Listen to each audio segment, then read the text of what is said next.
Apa pendapatmu atau penjelasanmu tentang Islam sebagai sebuah agama perang atau Nabi Muhammad sebagai panglima perang ini? Mengapa agama bermerek Islam menjadi sangat kacau dan mengerikan? Kemarin sudah kita bahas di video yang ini. Bagi sahabat-sahabat yang belum menyimak, mengapa agama Islam kacau dan mengerikan? Silakan simak di video yang kemarin ya. Dan pada video kali ini kita masih membahas tentang agama Islam. Bukan lagi mengapa kacau dan mengerikan ya, tetapi bahwa agama Islam selain kacau dan mengerikan ya, ternyata memang adalah agama perang. Sekali lagi, Anda tidak salah dengar. Agama Islam adalah agama perang. Nah, Islam dalam penyebarannya memang ada yang melalui diplomasi gitu ya. Jadi, akhirnya ada suku yang ngikut, tapi ada juga yang pakai kekerasan emang iya gitu. Kayak perang kalah terus ya udah di bawah bendera keislaman gitu. Itu yang ketika Bang Ade bilang Nabi itu perang sampai 27 atau 28 kali, itu juga dalam waktu yang sangat singkat, mungkin dalam span waktu 20 tahun gitu. Hanya dalam 20 tahun? Iya, jadi tiap tahun perang, ada yang setahun 2 kali gitu. Halo sobat-sobat semuanya, jumpa lagi di channel Warta Kabar Baik. Selamat pagi buat yang menyimak video ini di pagi hari. Selamat siang, sore, dan malam buat yang menyimak di siang, sore, atau malam hari. Sobat-sobat, video-video di channel Warta Kabar Baik ini hanya dikhususkan bagi jiwa-jiwa atau orang-orang yang berpikiran terbuka ya. Bagi yang tidak berpikiran terbuka, skip aja deh. Oke, terima kasih semuanya. Jangan lupa subscribe, like, komen, dan share ya. Sahabat-sahabat pemerhati channel Warta Kabar Baik dimanapun berada, video kali ini merupakan suatu bentuk apresiasi dan reaksi dari saya, Franz Donald, pengasuh channel Warta Kabar Baik, terhadap edukasi yang disampaikan oleh channel YouTube Cokro TV ya, dimana dalam Cokro TV itu diungkap oleh Mbak Kumaila ya, bersama Bang Ade Armando, yang juga membahas bahwa agama Islam adalah agama perang. Oke, jadi mari kita simak cuplikan-cuplikan videonya. Demikian.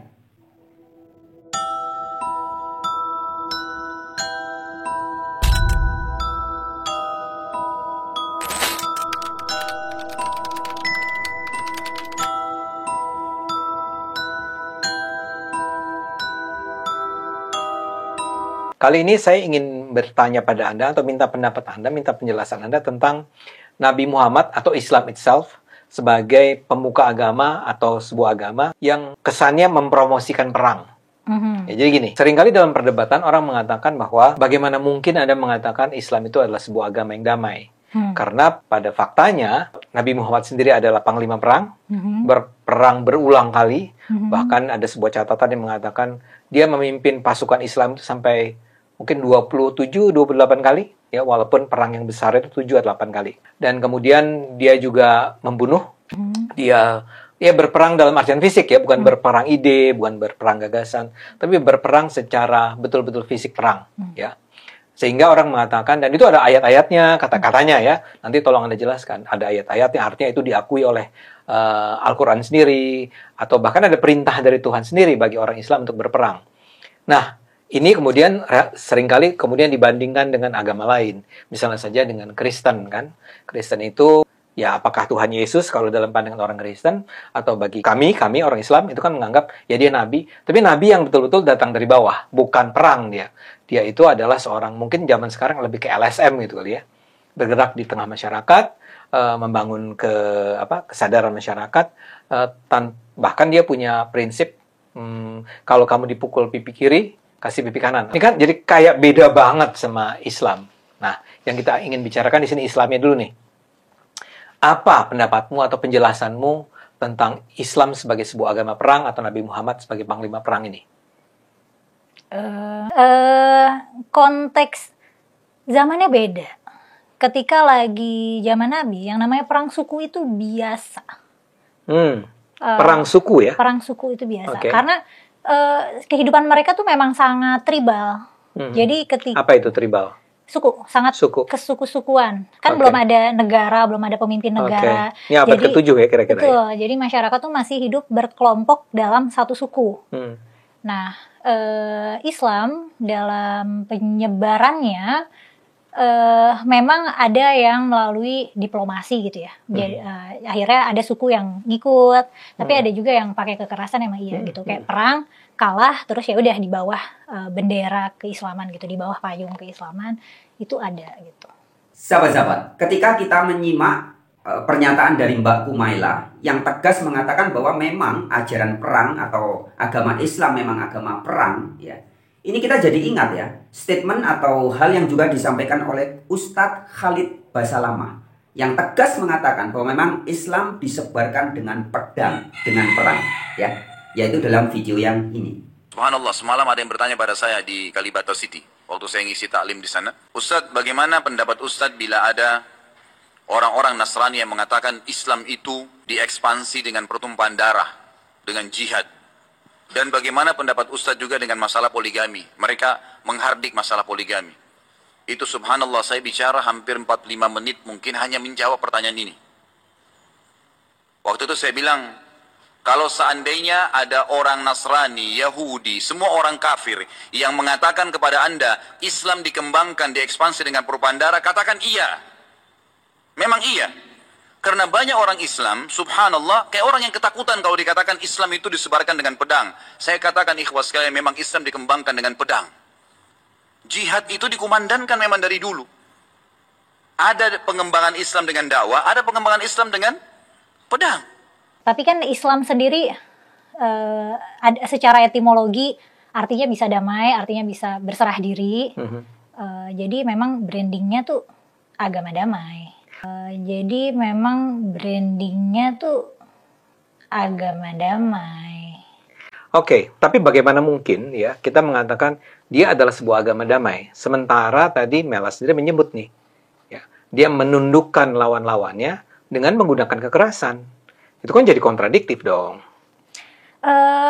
Kalau misalnya kita melihatnya dengan kacamata modern sekarang gitu ya, di mana perang itu bukan norma, kita akan ngelihat ini nggak benar nih. Nah, tapi saat itu mah tidak jadi kontroversi. Maksudnya Nabi melakukan banyak perang itu tidak dimasalahkan oleh masyarakat pada saat itu. Karena menurut kacamata moral orang saat itu ya itu normatif gitu. Banyak-banyak perang itu ya nggak apa-apa, biasa. Dan kalaupun misalnya bukan Islam perang untuk supaya powerful dan dominan, bangsa-bangsa lain, maksudnya suku-suku lain juga berperang gitu. Ya tapi kan kemudian kan Islam itu diturunkan bukan hanya untuk masyarakat Arab pada abad ke-7, ya. Ajaran-ajaran Islam itu kan sampai sekarang disebarkan pada abad 21. Sementara kita tidak lagi menjadi orang-orang yang percaya bahwa itu adalah sebuah hal yang normal. Perang itu nggak normal. Iya. Itu makanya jadinya penyebaran Islam yang versi modern sekarang itu sudah dimodernisasi. Kalau penyebaran Islam zaman Nabi masih ada kebutuhan agresi karena Islam itu kan budaya baru ya. Budaya baru. Maksudnya melawan. Apa? Jadi normanya adalah masyarakat itu politeis. Punya banyak Tuhan, Aslinya nih ya. punya berhala, ya, native-nya tuh begitu, dan normanya begitu. Nah, Islam itu adalah norma baru, konsep tauhid itu norma baru, dan ketika mengenalkan norma baru ke masyarakat yang umumnya tidak memegang konsep itu, wajar kalau terjadi resistensi, wajar kalau terjadi konflik. Nah, karena punya kebutuhan untuk mempertahankan identitas Islam, dan punya kebutuhan untuk meluaskan, ya jadinya konflik itu semacam tidak terhindar ya di situ. Gitu. Oke, taruhlah konflik tidak terhindar. Tapi kita gunakan contoh Yesus, Nabi Isa, ya. Nabi Isa itu memilih untuk ya nggak usah perang lah, kita sebarkan dengan nilai kasih, ya. Orang diharapkan untuk secara perlahan itu akan menerima ajaran-ajaran dari Tuhan dengan cara yang damai, yang halus, yang smooth. Pertanyaan saya begini, kenapa Nabi Muhammad ketika itu Dan sementara Nabi Muhammad ini bukan seorang nobody ya. Dia itu somebody di Mekah waktu itu. Iya kan? Betul nggak saya? Ya. Kenapa dia tidak menyebarkan itu dengan gagasan aja? Dengan ngajak bicara, ngajak dialog gitu ya? Aku tidak tahu secara detail ya gimana konteks sosial di tempat Yesus tumbuh ya di Yerusalem. Maksudnya saat itu tuh apakah mereka dikit-dikit perang. Itu yang ketika Bang Ade bilang Nabi itu perang sampai 27 atau 28 kali. Itu juga dalam waktu yang sangat singkat, mungkin dalam span waktu 20 tahun gitu. Hanya dalam 20 tahun? Iya, jadi tiap tahun perang ada yang setahun 2 kali gitu. Jadi tiap tahun perang ada yang setahun 2 kali gitu. Memang seproduktif itu perangnya karena ya normatif. Nah, aku nggak tahu, bisa jadi Yesus itu bisa bertahan sebagai pasifis karena normanya memang masyarakatnya tidak seagresif di Arab mungkin ya. Ini aku tidak tahu secara detail konteksnya. Oke. Kalau begitu bisa nggak disebut sebagai yang tadi di awal pertanyaannya, Islam itu adalah sebuah agama yang justru mendukung, menyarankan agar umat Islam menggunakan perang. Aku nggak bisa bilang enggak, karena memang nggak bisa bilang enggak. Artinya kamu setuju itu? Dalam konteks, karena perintahnya memang ada dan ancamannya memang ada. Maksudnya ini Nabi Muhammad kan punya kepentingan untuk menyebarkan Islam. Ancaman Nabi Muhammad dieksekusi itu ada. Ancaman bahwa Nabi Muhammad, dia itu diancam. Betul. Ancaman Nabi kan punya misi untuk menyebarluaskan Islam gitu. Dan ancaman itu ada, resistensi masyarakat itu ada. Jadinya mungkin dari ancaman itu Nabi Muhammad jadi punya urgensi untuk memperbesar kekuatan, memperbesar kekayaan, memperbesar wilayah, memperbesar pengaruh karena membawa misi itu gitu. Dan salah satu caranya ya memang perang gitu.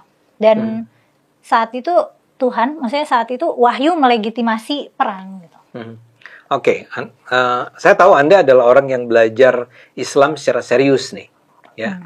Boleh nggak Anda kasih contoh nih kepada kita semua tentang misalnya, Anda kan menyebut tadi memang wahyunya sendiri melegitimasi. Bisa nggak contoh-contohnya memang di Quran sendiri ada itu? Ya, di Quran sendiri ada. Ya, boleh nggak di-share?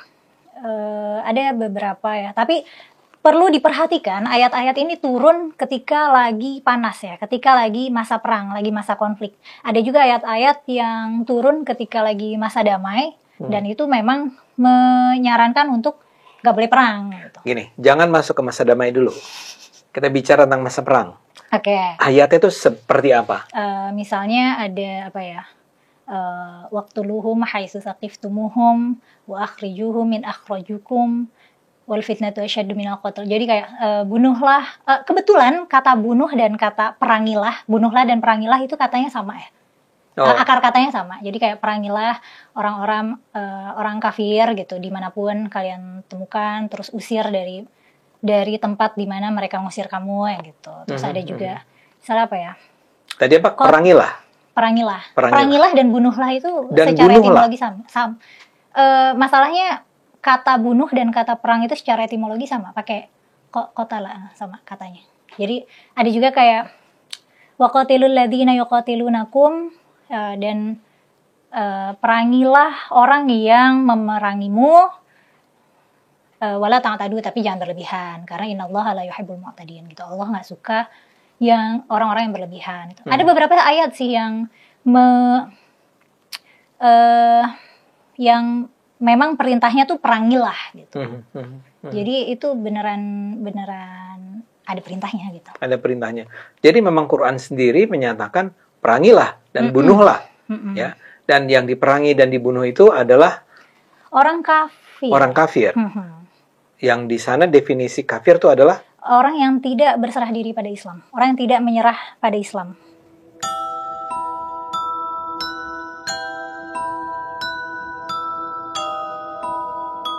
Oh iya, sahabat-sahabat pemerhati channel Warta Kabar Baik. Terkait pernyataan bahwa agama Islam adalah agama perang, ya. Sebenarnya hal yang serupa pernah dinyatakan juga oleh Mas Ahmad Dhani ya, pentolannya grup band Dewa itu ya. Ahmad Dhani dalam satu video cuplikan begitu ya, pernah saya lihat itu di channel YouTube atau di mana ya, atau di TikTok atau di mana ya. Ahmad Dhani menegaskan bahwa Nabi Muhammad itu memang betul-betul perang secara fisik ya. Dalam kurun waktu sekitar 20 tahun ada lebih dari 25 kali perang bunuh-bunuhan. Jadi memang ini perperangan. Agama Islam tuh acap kali terjadi perang ya. Nah, cuman teman-teman, saya mencari video itu sampai sekarang belum ketemu ya. Jadi saya minta bantuan teman-teman pemerhati channel Warta Kabar Baik. Jika menyimak video statement dari Ahmad Dhani yang cukup detail ya, dia menjelaskan tentang perang ini. Total ada lebih dari 25 kali. Ya, bahwa Nabi Muhammad memimpin perang begitu. Saya lupa itu ada di channel YouTube mana atau video itu ada di mana ya. Saya cari linknya belum ketemu. Jadi buat teman-teman yang mungkin tahu linknya, pernyataan Ahmad Dhani yang tegas mengatakan bahwa Islam memang agama perang kira-kira begitu ya. Silakan berikan linknya di komentar video ini. Oke teman-teman, sekian dulu pada video kali ini. Seperti biasa, jika teman-teman merasa video ini baik, bagus sebagai informasi ya, silakan bagikan kepada sanak, family, handai, tolan, kerabat, dan semuanya. Oke, tetap ODGJ, orang dengan gagasan-gagasan jujur, yang selalu berani kulil hako, walau kana muron. Wartakan, beritakan, nyatakan kebenaran, meskipun pahit. Sip.